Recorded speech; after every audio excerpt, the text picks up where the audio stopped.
This is a tough one. And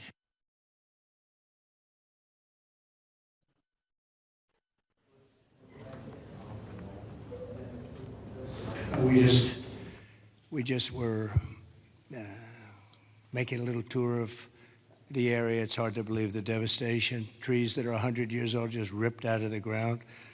I've never seen anything like it. I've seen a lot of bad ones. I've gone to a lot of hurricanes, a lot of tornadoes. I've never seen anything like this. This is a bad one. We just visited with incredible families that, I mean, look, they've been devastated. They lost their child or two children, and just hard to believe what, I've never seen anything like it.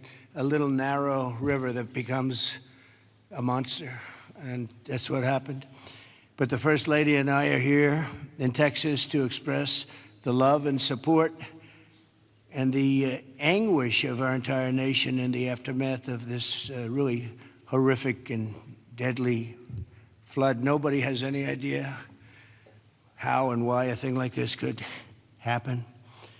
It's, and by the way, I have to tell you, the people here, first responders, the sheriff's office, all of the police, law enforcement, they've done an unbelievable job. And in speaking to the parents, they said everybody has been so professional, from the governor to the senators, all the way down to the local people on the site that really are a little bit used to this. But they've been looking at this for years, but in much smaller doses, much smaller doses. 12 years ago, and then in 1932, they had a real bad one, but that bad one was half of what this was. But I was speaking to some of the great people in the town, and they said, no, every year we get a little bit, but it was like a little bit of a flood, right? You were telling me, and it was just a flood. We got used to it. We had people, and we took care of it, and this year it was like, what's going on, right? So all across the country, Americans' hearts are shattered. I had to be here as president. First Lady wanted to be here. And, all the beautiful souls. And we're filled with grief and devastation. It's the loss of life. And unfortunately, they're still looking. They're still looking. There's a lot of missing children, possibly, mostly. We don't know. But they're still looking.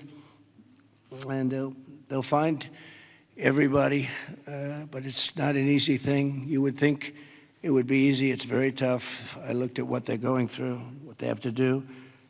But dozens and dozens of precious children taken from us with such, I looked at the pictures of almost all of them, and it's terrible. Following a torrential downpour, the worst that anyone's ever seen, Guadalupe River rose 26 feet in less than 45 minutes, and I've even heard it went well over 30 feet. There's one story that one person said it had to be 60 feet at one moment. This is like a giant wave in the Pacific Ocean that the best surfers in the world would be afraid to surf. And it unleashed a catastrophic flooding as most residents were asleep in their beds. A very dark evening. The waters claimed at least 135, 140 lives. They're getting that count, but the count that they don't have is how many are still missing. But a lot of lives, a lot of young angels. At the Girls Christian Summer Camp, known as Camp Mystic, a legendary camp, a camp that people would want to go to from all over the country. People, parents, they come and they would stay with their children. They'd stay in other cabins just to be with their children, but a legendary place. They were there because they loved God, and as we grieve this unthinkable tragedy, we take comfort in the knowledge that God has welcomed those little, beautiful girls into his comforting arms in heaven. And we believe that, have to believe that, and we do. And we lost some wonderful people beyond the little girls. We lost some very brave men and women that tried to save the girls. As our nation, we mourn for every single life that was swept away in the flood, and we pray for the families that are left behind. It's amazing the the incredible spirit from those families. I don't know. I don't even know how they do it. But moments ago, Melania and I spent a lot of time with them. That's why we're a little late. I think this was a good reason to be late, frankly. And we just gave our warmest condolences. But you say to yourself, you know, how do you give condolences? How do you do that to a young person that 3 days ago was here, 4 days ago was here and vibrant, and now is no longer here? The search for the missing continues. The people that are doing it are unbelievable people, that you couldn't get better people than this anywhere. Christy, right? Anywhere in the world, you couldn't get better people. And they're doing the job like I don't think anybody else could, frankly. And I want to thank them. I want to thank all of these great first responders who raced into very grave danger.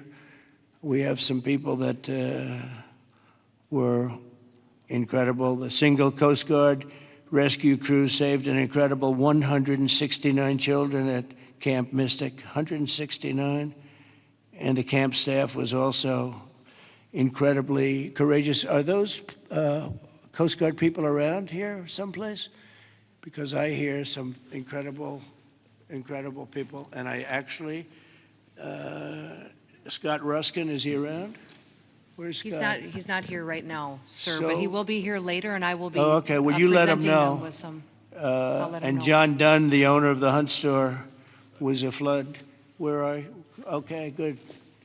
We spoke a little while ago, and it sort of, John was telling me some stories about that store, and it was just really amazing. Yes, Mr. President. First, let me correct. I was owner of the Hunt store from 2013 till April of last year, where I actually sold the store to Haley and BB Lehrman, who are excellent operators, and they're on the ground right now in Hunt, leading the effort there together with the fire department, the churches, the schools, what have you. And they're doing a phenomenal job. Good job. My role in it is I had seller finance the deal. And You're going to bring it back? I'm absolutely going to bring it back. And the walls are up, the two walls are up, and you're going to... There's belief out there that it was a total loss. It's not. A gentleman by the name of Larry Graham put up some incredible walls in 1973. And he's a great engineer, and those walls are still standing. Save the walls. Save the walls. Okay. And the goal is, and I think we can get it done, between Haley, BB, myself,